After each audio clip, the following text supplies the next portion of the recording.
اعوذ باللہ من الشیطان الرجیم بسم اللہ الرحمن الرحیم وما کان صلاتهم عند البیت الا مکاء وتصدیہ فذوقوا العذاب بما کنتم تکفرون ان الذين كفروا ينفقون اموالهم ليصدوا عن سبيل الله فسينفقونها ثم تكون عليهم حسرة ثم يغلبون والذين كفروا الى جهنم يحشرون لیمیز اللہ الخبیث من الطیب ویجعل علی الخبیث بعضہ علی بعض فیرکمہ جمیعا فیجعلہ فی جہنم اولئک هم الخاسرون۔ شروع اللہ کے بابرکت نام سے جو بہت بڑا مہربان اور نہایت رحم فرمانے والا ہے۔ اللہ کے گھر کے پاس، بیت اللہ کے پاس ان لوگوں کی صلات کیا ہوتی ہے؟ بس سیٹیاں بجاتے ہیں، تالیاں پیٹتے ہیں۔ بس اب لو اس عذاب کا مزہ چکھو اپنے اس انکار حق کی پاداش میں جو تم کرتے رہے ہو۔ جن لوگوں نے حق کو ماننے سے انکار کیا ہے وہ اپنے مال اللہ کے راستے سے روکنے کے لیے صرف کر رہے ہیں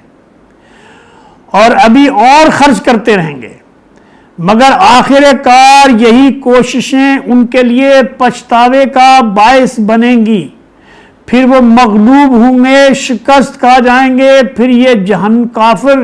انکار کرنے والے، باغی اور سرکش جہنم کی طرف گھیر کے لائے جائیں گے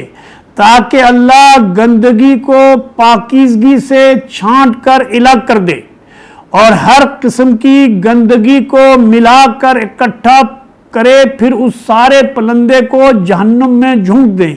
یہی لوگ اصل میں دیوالیہ ہیں، نقصان ہیں، خسارے میں پڑ گئے ہیں۔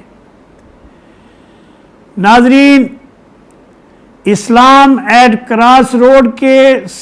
مطالعہ قرآن کے سلسلہ وار پروگرام کے تحت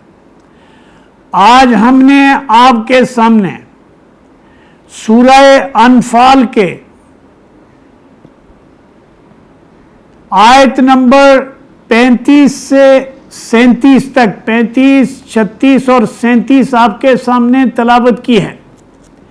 اس میں اللہ تعالیٰ ڈسکرائب کر رہا ہے کہ قریش مکہ اور وہ لوگ جو کفر کے اوپر قائم تھے، جو اس بات کے دعوے دار تھے کہ وہ آبا و اجداد کے دین کے اوپر قائم ہیں، اور ان کی جو صلاتیں ہیں، ان کی جو نمازیں ہیں وہ کیا تھی؟ وہ سیٹیاں بجاتے تھے، وہ تالیاں پیٹتے تھے، وہ تمام مراسم ادا کرتے تھے جو ان کے اپنے خیال سے عبادت کا حصہ تھے، یہاں تک کہ خانہ کعبہ کا طواف بھی ہوتا تھا، حج بھی ہوتا تھا۔ صرف فرق یہ تھا کہ وہ حج اور طواف جو ہے وہ ننگے کرتے تھے، قریش کی خواتین کے علاوہ تمام خواتین جو ہے وہ ننگے طواف کرتی تھی۔ اس طرح سے اللہ کے گھر کو نہ صرف اللہ کے مخالف، اللہ کے خلاف معبودوں سے بھر دیا گیا تھا، بلکہ بے حیائی اور ہر طرح کا غل اور گپاڑے کو وہ عبادت سمجھتے تھے، جس طرح آج یہ مسلمان امت میں ہیں۔ کبھی یہ میلاد کے نام سے، کبھی محرم کے نام سے، کبھی اور کسی کے نام سے آپ دیکھیں گے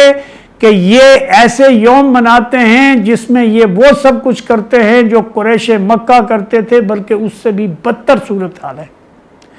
تو اللہ فرماتا ہے کہ یہ جو لوگ ہیں اللہ کے خلاف، اللہ کے راستے سے روکنے کے لیے لوگوں کو اللہ کے دیے ہوئے مال کو خرچ کرتے ہیں، اور یہ اور بھی کرتے رہیں گے، لیکن یہ جتنا بھی خرچ کریں گے، جتنا بھی یہ اپنے دفاع کا انتظام کریں گے مسلمانوں کے خلاف اور مومنوں کے خالص جماعت کے خلاف، یہ اپنی جو کاروائیاں ہیں جاری رکھیں گے، لیکن اللہ ان کو مغلوب کر کے رہے گا، یہ شکست کھا کے رہیں گے۔ اور یہ دنیا کی شکست تو بہرحال یہ ایک شکست ہے، جو ہو بھی جائے تو کچھ فرق نہیں پڑتا، یہ تو ٹیمپریری ہے۔ لیکن ایک وقت ایک شکست ایسی ہے، ایک نقصان ایسا ہے، ایک خسارہ ایسا ہے کہ جس میں اگر کوئی انسان، کوئی بستی، کوئی قوم، کوئی علاقے کے لوگ مبتلا ہو جائیں تو وہ بربادی ہمیشہ کی بربادی ہے۔ جو اللہ فرماتا ہے کہ ہم قیامت کے دن اور ان سب لوگوں کو جو برائی کے مرتکب ہوئے ہیں، جو کفر و شرک میں مبتلا ہوئے ہیں، جنہوں نے اللہ کی آیتوں کا مذاق اڑایا ہے، جنہوں نے پیغمبروں کو ستایا ہے، جو مومنوں کے خلاف جنگ کرتے رہے ہیں، ان کو ہم جو ہے ان سے علیحدہ کر دیں گے جو خبیث ہیں۔ مومنوں کو ان سے علیحدہ کر دیں گے، ان خبیثوں سے پاک کر دیں گے، اور ان سارے گندے لوگوں کو جو کفر و شرک کے علائشوں میں مبتلا تھے، سب کو اکٹھا کر کے جہنم کا ایندھن بنا دیں گے۔ دوسرے مقام پر اللہ فرماتا ہے کہ اس جہنم میں ڈال دیں گے جہاں یہ خود اس آگ کا ایندھن بنیں گے، اور اس ایندھن جو ہے وہ پتھروں کے ساتھ جو ہے یہ بھی ایندھن بنیں گے۔ پتھر بھی اس جہنم کا ایندھن ہوں گے، لکڑی اور کوئلے کی طرح سے وہ بھی جلے گا، اور اس سے جو آگ نکلے گی شعلہ بار آگ جو ان کو جلا جلا ڈالے گی، اور وہ پیاس کے مارے تڑپیں گے، پانی کو پکاریں گے، لیکن ان کو پانی کے بجائے کچلہو دیا جائے گا، اور وہ اس کو پیئیں گے تو ان کی پیاس بھی نہیں مٹے گی اور پیاس آئے گی۔ اور اس طرح سے اللہ تعالیٰ یہ وعد کرتا ہے کہ جو راستہ تم نے انتخاب کیا ہے، جو بغاوت کا راستہ ہے، سرکشی کا راستہ ہے، اپنے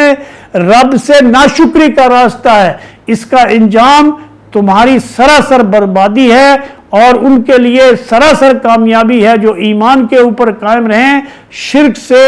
اور بدعت سے اپنے آپ کو دور رکھیں، اللہ کے رسول صلی اللہ علیہ وسلم کے طریقے کو اختیار کریں، اللہ کے نبی صلی اللہ علیہ وسلم کے صحابہ کے طریقے کو اختیار کریں، اور اللہ کی راہ کے اوپر جمے رہیں پورے استقامت کے ساتھ۔ تو اللہ یہ وعدہ کرتا ہے کہ دنیا میں کافروں اور مشرکین کے مقابلے میں آج دنیا میں مسلمان ذلیل و خوار ہیں، لیکن اس کی وجہ یہ نہیں ہے کہ ان کی تعداد کم ہے یا ان کے پاس وسائل کم ہیں، بات یہ ہے کہ ان کا وہ ایمان نہیں رہا ہے، یہ اللہ کے ساتھ شرک بھی کرتے ہیں، اسی طرح سے جو دنیا کی مشرک قومیں جس طرح سے شرک کرتی ہیں، انہوں نے مندر بنائے ہیں تو انہوں نے مزاروں کو مندر بنایا ہے، اور اس طرح سے یہ اللہ کے مقابلے میں نقلی کعبے کھڑے کر کے ان کے گرد طواف بھی کرتے ہیں، ان کے حکمران، ان کے علماء، ان کے مالدار ان کو کی پیٹھ تھپاتے ہیں، اس لیے یہ ذلیل و خوار ہو گئے ہیں۔ یہ اللہ کا قانون اور قاعدہ ہے